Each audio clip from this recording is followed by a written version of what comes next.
اس معصوم پیدا ہوئے بچے کے پاس صرف 10 منٹ ہیں کہ یہ اپنی ماں کا پیار لے سکتا ہے، اور 10 منٹ کے بعد یہ ماں ہمیشہ ہمیشہ کے لیے اس بچے کو الوداع کہہ کر اس دنیا سے چلی جائے گی۔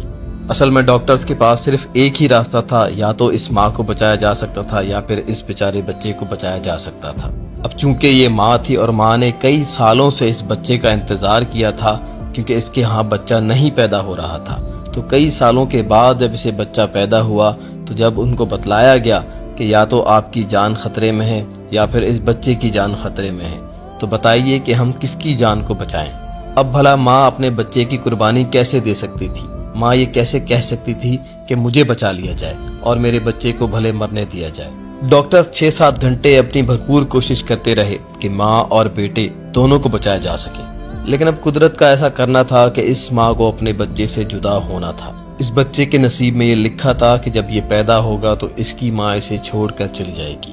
لہذا جب ماں کو پتہ چلا کہ میرے اس بچے کی جان خطرے میں ہے، تو اس ماں نے قربانی دی اپنی زندگی کی، اور ڈاکٹر سے التجا کی، ان کی منت سماجت کی کہ مجھے چھوڑیں، میرے اس بچے کو ضرور بچائیں،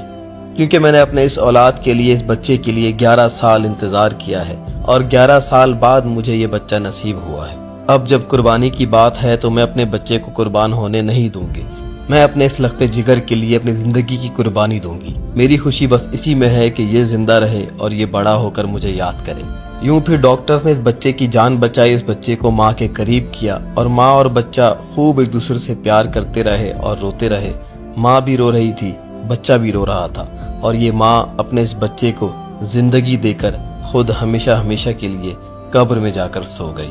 اب یہ لمحات ایسے تھے کہ ڈاکٹرز کے سینے پگھل گئے، ان کے سینے پھٹنے کو آ رہے تھے، وہ پھوٹ پھوٹ کر رونے لگ گئے، اور انسانیت کے سب سے خوبصورت رشتے جو کہ ماں اور بچے کا رشتہ ہے، اس ماں کو سلام کرنے لگے اور کہنے لگے کہ دنیا میں یہی ایک رشتہ ہے، یعنی ماں ہی وہ ہستی ہے جو اپنی اولاد کے لیے زندگی کی بھی قربانی دے سکتی ہے۔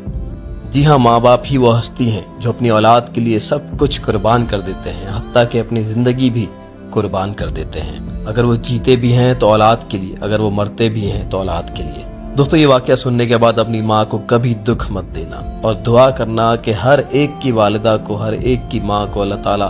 جنت میں جگہ دے، آمین۔ ماں باپ سے بڑھ کر کوئی خوبصورت رشتہ اس دنیا کا ہے ہی نہیں۔ اگر آپ کے ماں باپ اس دنیا سے جا چکے ہیں تو روزانہ کی بنیاد پر ان کے لیے خوب دعائیں کیجیے، اور اگر زندہ ہے تو ان کی قدر کیجیے، ان کی خدمت کیجیے، ان کے پیر پکڑیے، ان سے معافی مانگیے، اور ان کو ہر طرح سے راضی کیجیے۔ ماں باپ کی رضا میں ہی اللہ کی رضا ہے، اور اس خوبصورت پیغام کو دوسروں کے ساتھ ضرور شیئر کیجیے۔